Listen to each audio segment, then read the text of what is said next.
everything we've gone through over the last 7 years. Someone who we describe as the people's lawyer, someone who is fighting this battle for the Constitution of Minnesotans in courts every single day. I want to give this over to also to talk a little bit about what's going on with the state on some of the lawsuits and what our expectations are in the coming days. Attorney General. Thank you, Governor. Governor Walz, thank you for your excellent leadership during this very, very difficult time, Governor, because quite honestly, there's never been deployment of immigration agents this size in the history of the United States. There have been times in American history where they've deported a lot of people, but a concentration of ICE agents in one state in one period of time is unprecedented. And therefore, there's no playbook.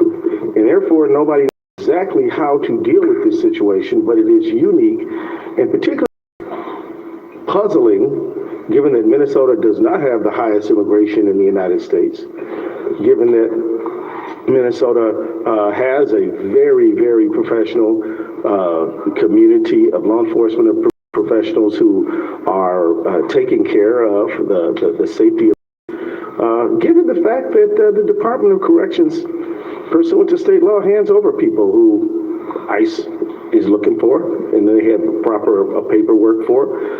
Given all of that, this is a very curious situation and would reasonably lead someone to ask why. So let me talk about Alex Preddy. Alex Preddy was a nurse at the VA. I happen to have a son who's 31 years old, who spent 5 years in the United States military as a combat medic. And toward the end of his deployment and the end of his service, he wanted to go into nursing, and so he did. And ended up getting an RN degree and works in the healthcare system here in Minnesota. And when he was at work today and last night, he said, look, my colleagues were crying and they took this hit to one of their own very personally.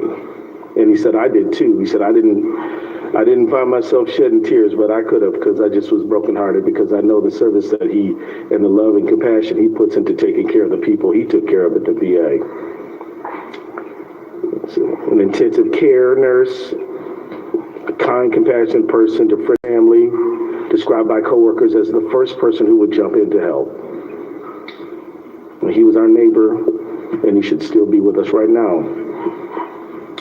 So let me just note that Superintendent Drew Evans of the BCA, another exemplary professional in our state, he is the BCA is the state's investigative agency. It is their job to investigate crime. They have a specialized unit to investigate the use of force cases. They arrived on site after the shooting and were refused access. They then secured a judicial warrant, a warrant signed by a judge, which has never been needed before, still refused access. This is uncharted territory. Now, friends, this comes at the tail end of other offenses, like a shooting in North Minneapolis and another homicide in South Minneapolis, Renee Nicole Good, where they also were denied access to the scene, and investigators are, to this moment, still being denied access to the investigative file. This is not a rash decision for us to go to court and to seek a temporary restraining order from a judge to preserve evidence and prevent the destruction of evidence. I don't care if you're conservative, liberal, or whatever, but you should at least be in favor of conserving evidence in a homicide. And to have to go get an order from a judge to preserve that evidence is extraordinary and should alarm everyone who believes in equal justice under the law and who believes that every person, no matter how this case ultimately is resolved, deserves to have their case investigated to get to the truth of what happened. This is an extraordinary moment in an unprecedented time, and we're doing all we can to step up to that moment. My office represents the BCA and joined the Hennepin County Attorney's Office in a lawsuit last night, as you know, And we moved to prevent the destruction and or tampering with evidence related to Alex Pretty's shooting. And this includes any evidence that federal agents took from the scene of the shooting, preventing the state authorities from inspecting it. We've never had to do anything like this before. Never before.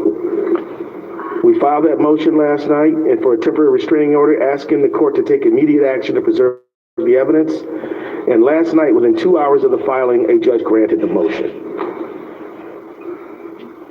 The Department of Homeland Security, federal government are now enjoined from destroying or altering evidence related to yesterday's shooting. The fact that anyone would ever think that an agent of the federal government might even think about doing such a thing was completely unforeseeable only a few weeks ago. But now, this is what we have to do. As we said in our filing last night, the irreparable harm we would suffer if the federal government were allowed to destroy evidence is so weighty that any harm to the federal government does not even budge the scales in a court balancing of the scales. It's imperative that we preserve as much evidence as possible so that the state investigators are allowed to access the evidence to ensure a fair, thorough investigation. And I will say, I've heard not one single law enforcement or investigative agent in the state of Minnesota say that they won't share information with the federal government. I've heard quite the opposite from the federal government.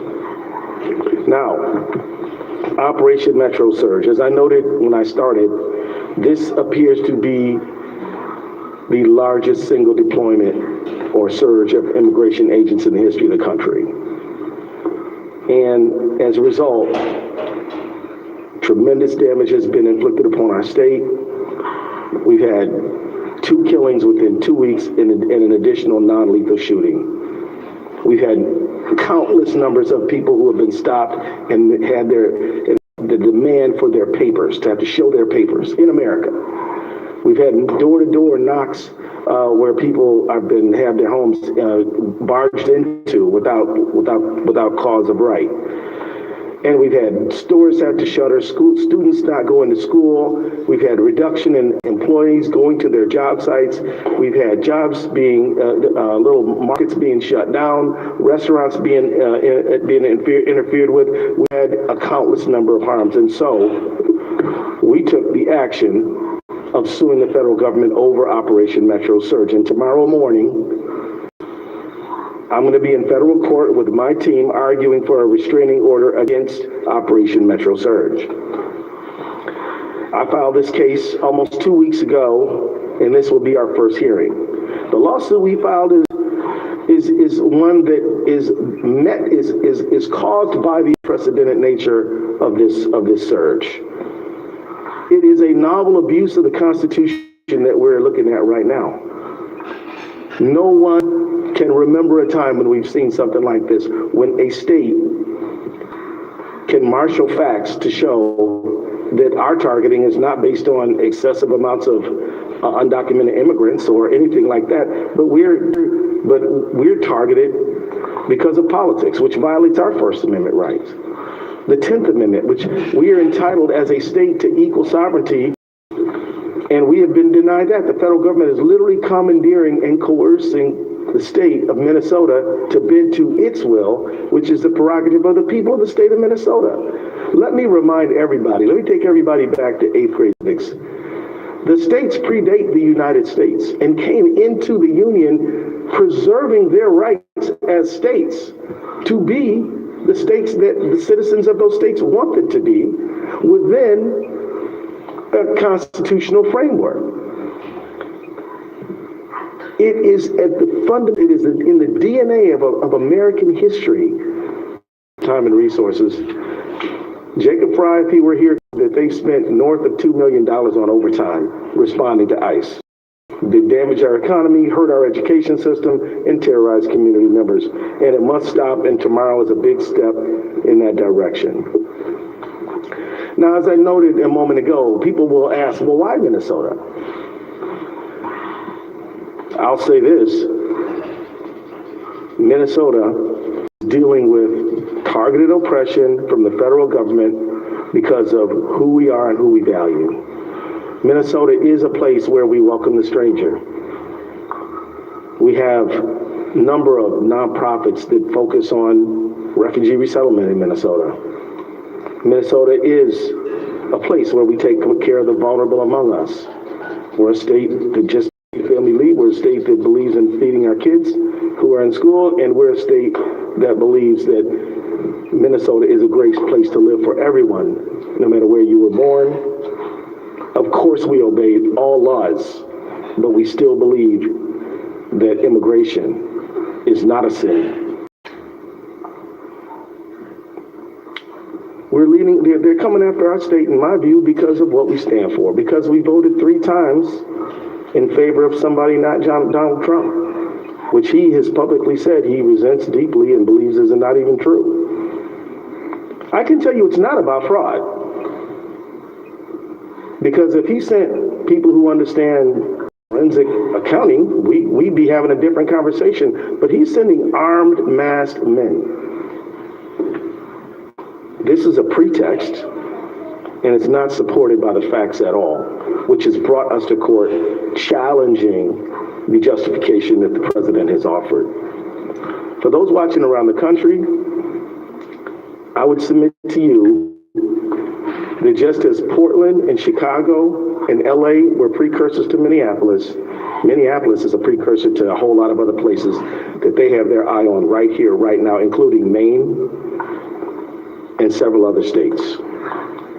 If we don't stop this behavior here, it will only expand, and it won't be good for anyone in our country.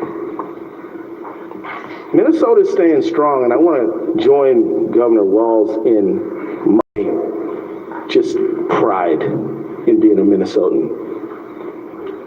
No football game victory could ever make me feel as good about our state as I do about people standing up, helping their neighbors, engaging in mutual aid, giving each other rides different places, making sure that there's enough groceries, protesting, using their First Amendment rights.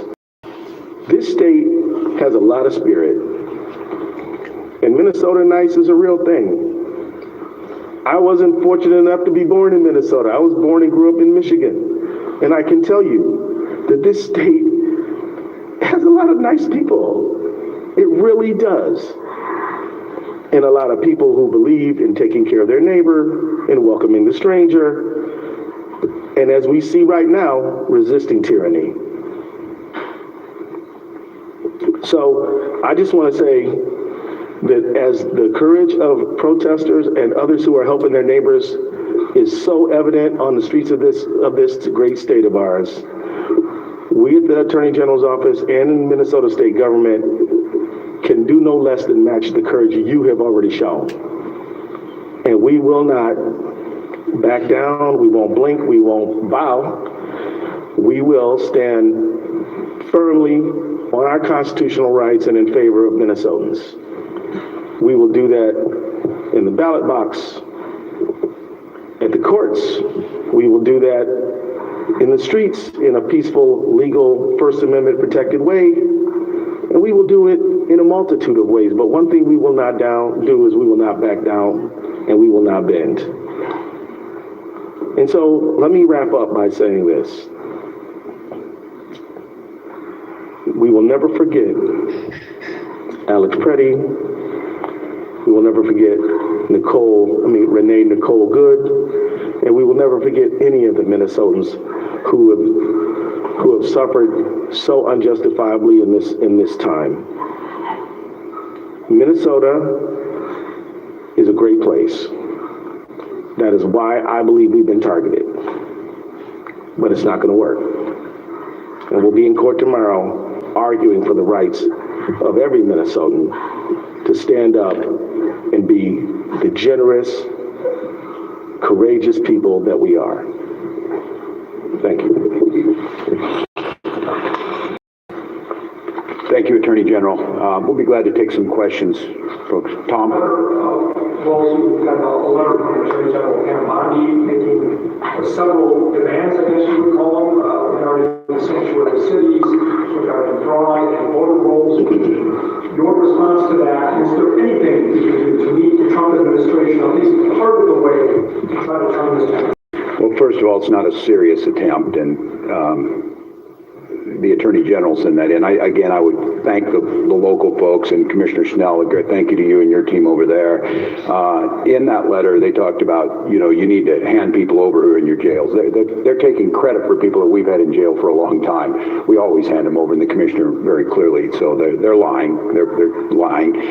This has nothing to do with fraud. As the Attorney General said, they're not sending us forensic accountants, and these are things that have been we're dealing with now and have been for quite some time. So look, it's not a serious attempt to fix this is get these folks out of here.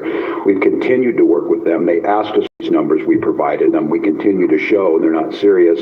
And look, I think everybody understands what the last request was, totally unrelated to anything on the voter files. This is, again, as the Attorney General said, Donald Trump telling everybody that the election was rigged, who started all this nightmare for America, has nothing to do with it. And I would just give a pro tip to the Attorney General. There's 2 million documents in the Epstein files we're still waiting on. Go ahead and work on those. If they're not honoring judicial warrants, how can you trust that you're going to be honoring temporary restraining orders? Well, look, that's a good question. I'm glad you asked it because, since Trump 2 began, and even including Trump 1, we filed a lot of lawsuits. We're north of 50 now. And they've been on everything from birthright citizenship to SNAP to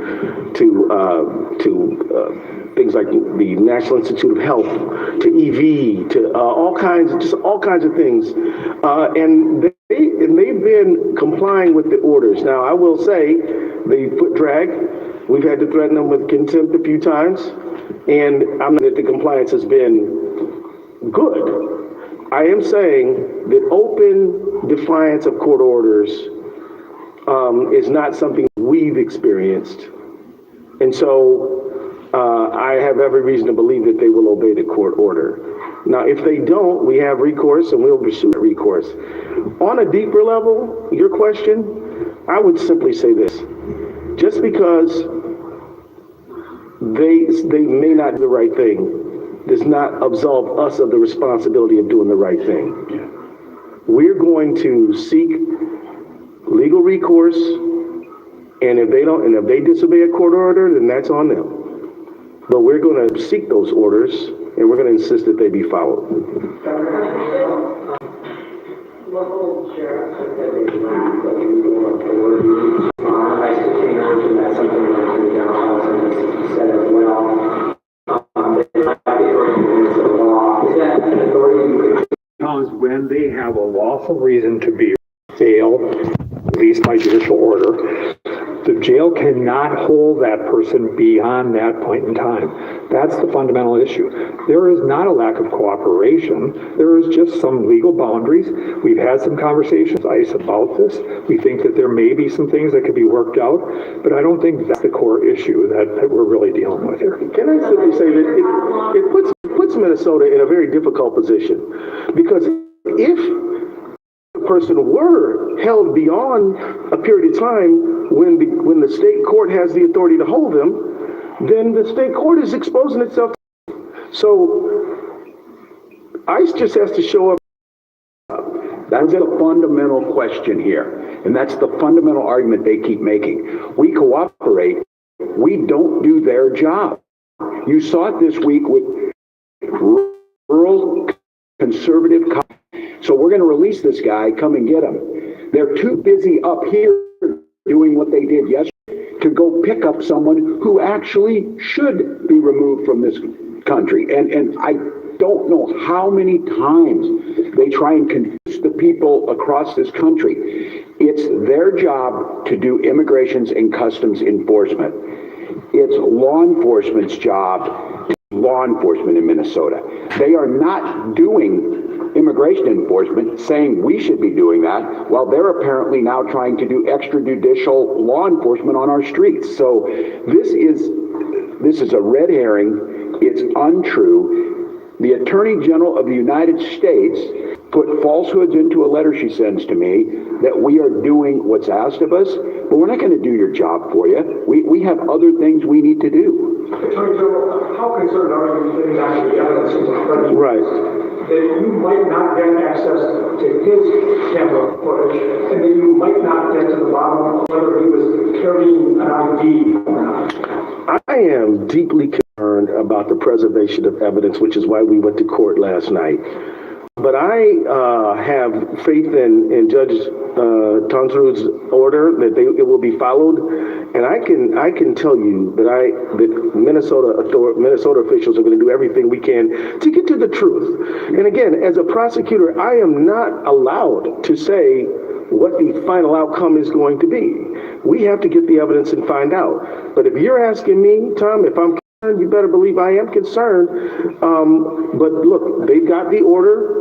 Now they're going to defy the court if they don't follow it. As a quick follow, you met with Vice President Vance when he was in town on Thursday. Did? Can you tell us about what the tenor of that meeting was? His goal was to turn down the temperature. 2 days later, it was issued. Well, I guess it didn't work, huh? Yeah. I mean, look, here's the thing. Governor Wallace and I were in Congress together for 12 years before both of us went to go serve state government. We're used to talking to these folks.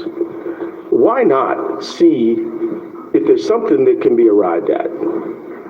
I can tell you that it was a polite meeting. I can also tell you that I walked out of there thinking that we probably weren't going to get anywhere. Because quite honestly, a few hours late, not even hours, a few minutes later, he just got up there and the same talking points he made to me in the meeting. I tried to, he didn't want to hear that. And so I'm like, well, welcome to Minnesota. Thank you very much. You both of us have things to do. So see you later. And I left. It was cordial enough, but it was not fruitful. But look, I just think that, and I'm sure the governor, if you can try to talk to somebody sensibly, we do. But that one didn't get where we had hoped. One more opinion. One really quick, the Washington Post. Do you know if who are directly around party during the time of the shooting are still out in cities or anywhere else in Minnesota? Don't know. Don't know. They don't talk to us. They don't tell us. With the EPA being denied access to the scene after they were warned, is there a recourse for them that way, or do you feel that the training order that you obtained requiring the federal government to preserve evidence is that recourse? So there are certain legal strategy decisions that I'm not at liberty to just go on about in a meeting like this one. What I can tell you is that both the warrant and the TRO are evidence of our resolve. And we are going to the truth of what happened to Mr. Alex Preddy and the truth of what happened to Renee Good. And that's pledging. And we're going to use every legal means to do that.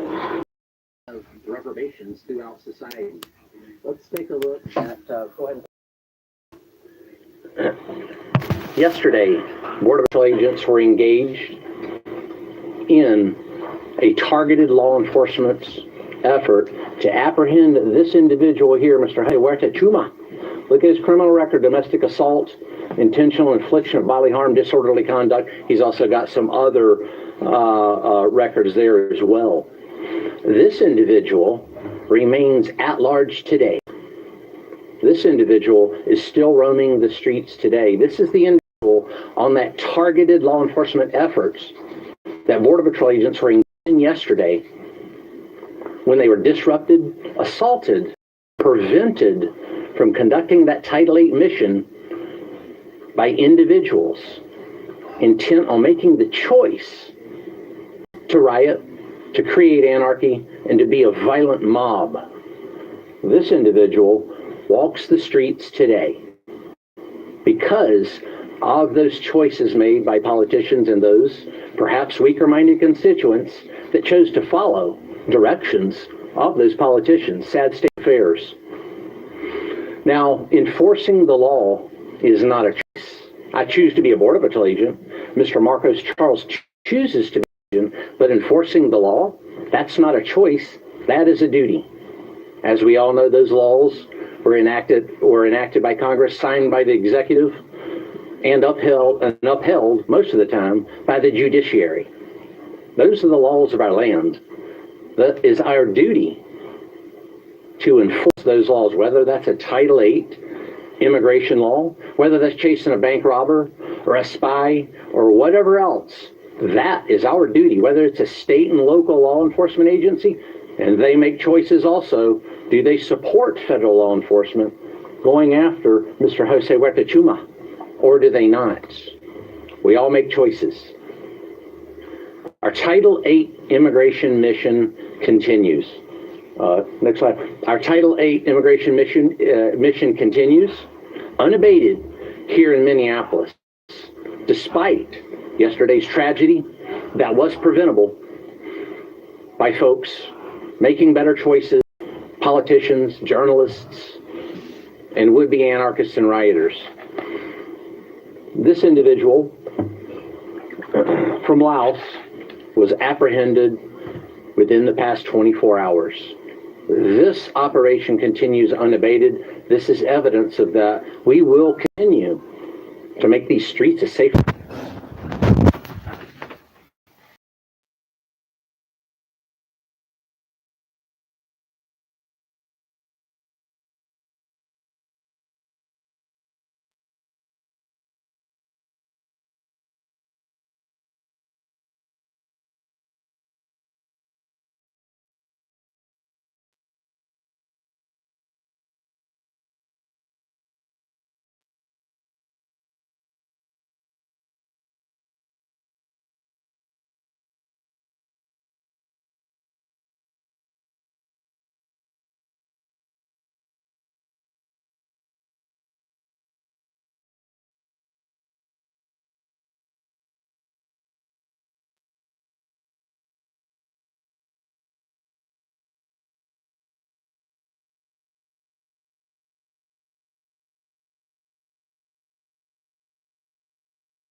Muri Minneapolis, inzego za ICE, polisi ya ICE ishinzwe meya cyangwa guverineri wa Minneapolis akaba yari ari kuvuga ko bagiye kujyana mu nkiko leta, kuvuga Perezida Donald Trump, kugira ngo akure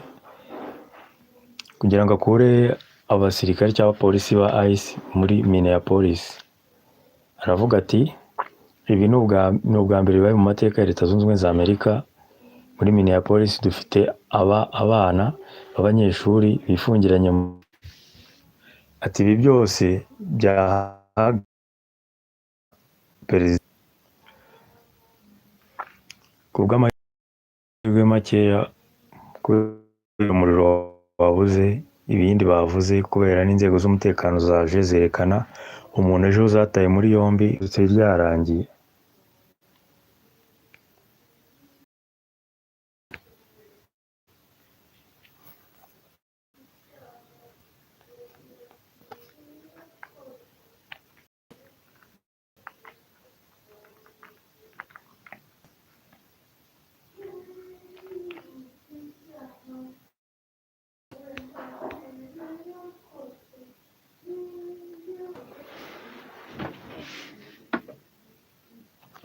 Gusa ubu ngubu muri Minneapolis bakaba bari kwigaragambya, hari imyigaragambyo ikomeye cyane.